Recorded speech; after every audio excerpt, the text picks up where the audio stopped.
I've been decorating cakes for 13 years now, and I can't tell you how many little things I wish I'd known when I started out. Today I'm sharing 10 cake decorating tips that would have saved me so much time, money, and stress when I was a beginner, and some of these might really surprise you. From how to stop your frosting from melting, to saving hours of time with strategic planning and a few things you already have at home, to the one mistake that makes your cake look instantly unprofessional. I'm going to walk you through all of the tips that will totally change the way you make your cakes. Let's start with how to choose a cake board. There are lots of different materials you can choose between, but the most important thing is that you choose one that is at least 2 inches bigger than your cake, meaning wider than your cake. Because by the time you've added a crumb coat and a final coat of frosting and your decorations, your cake will be bigger than when it started. And going right up to the edge of the cake board looks awful. It's almost impossible to transfer it neatly to another cake board now. So instead, if you're unsure, always choose the bigger option. The next cake decorating tip for beginners is to use your freezer.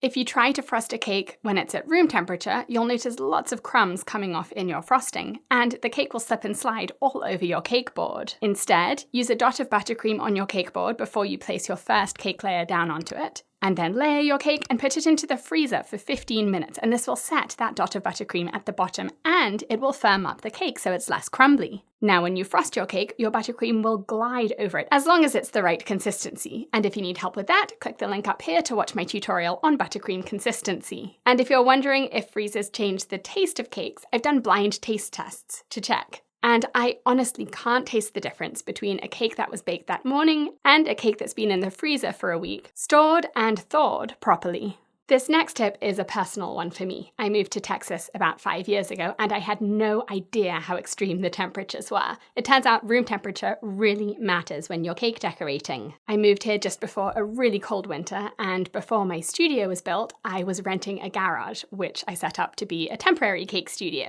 And there was no heating, no insulation, so it got really cold in there. As I frosted cakes, the buttercream would freeze onto the cake, and it would become impossible to smooth.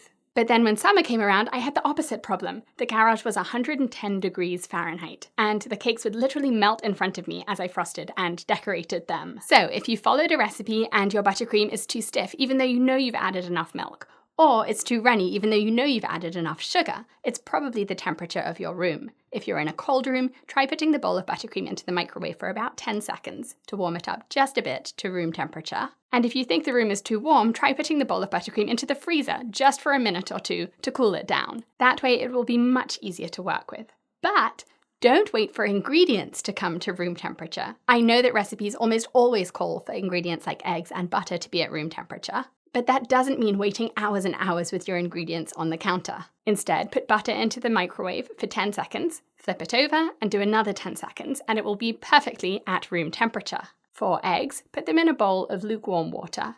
Not hot, just lukewarm, and leave them there for about 5 minutes, and they will magically be at room temperature ready to use for your recipe. Tip number 5. You don't need fancy tools to decorate beautiful cakes. When I lived in Costa Rica, I had a cake shop, and whenever I visited the US or England, I would buy all of the fancy cake decorating tools I could find, believing I needed them to make beautiful cakes. But since then, I've realized you can use all sorts of hacks to make most of these tools yourself. For a fraction of the cost, like parchment stencils, to name just one. Check out my tutorials on 12 secret cake decorating tools you already have, and cake decorating without fancy tools, for lots of ideas. Now here's a practical hack that will keep piles and piles of dishes out of your sink. There are lots of cake decorating techniques that only need a tiny amount of buttercream. Instead of mixing colours in several bowls and having a huge pile of dishes to wash afterwards, mix your colours in a cupcake tray. It's quick and easy to stir the colours into the buttercream when they're all close together like this, before scooping them into piping bags or spreading them straight onto a cake. And it only takes a few seconds to wash the tray at the end. Tip number 7. Be strategic with your time.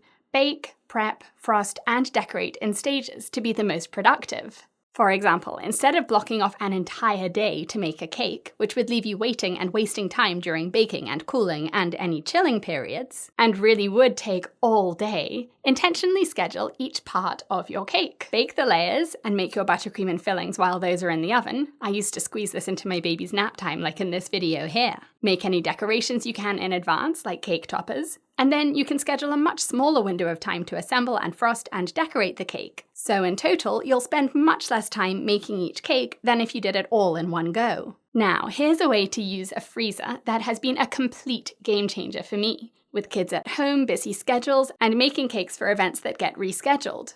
Freeze finished cakes. After you finish decorating a cake, put it into the freezer unwrapped for about 30 minutes to set the frosting and all of the decorations. Then wrap it in 2 layers of cling film or saran wrap, double wrapping it to make sure it's sealed around the cake. Put it back into the freezer for up to a month. And as long as it's sealed, it won't absorb any flavors or moisture from the freezer. How to thaw this cake is just as important as how to freeze it. Move it from the freezer to the fridge the day before you need it, and then take it out of the fridge 2 hours before you serve it, and unwrap it straight away before the buttercream decorations soften. This can free up busy days before a big event, and it's perfect if a party gets cancelled at the last minute because you don't have to throw away the cake and make it again the next week. If cake decorating is more than a hobby and you're selling your cakes, make sure you charge for anything custom you're adding to your cakes. Each decoration adds to the time and the cost of the cake, and if you don't increase your price to reflect that, you'll end up losing money on your cakes. My tutorial on how to price a cake shows you how to calculate your costs and set your prices to make a profit.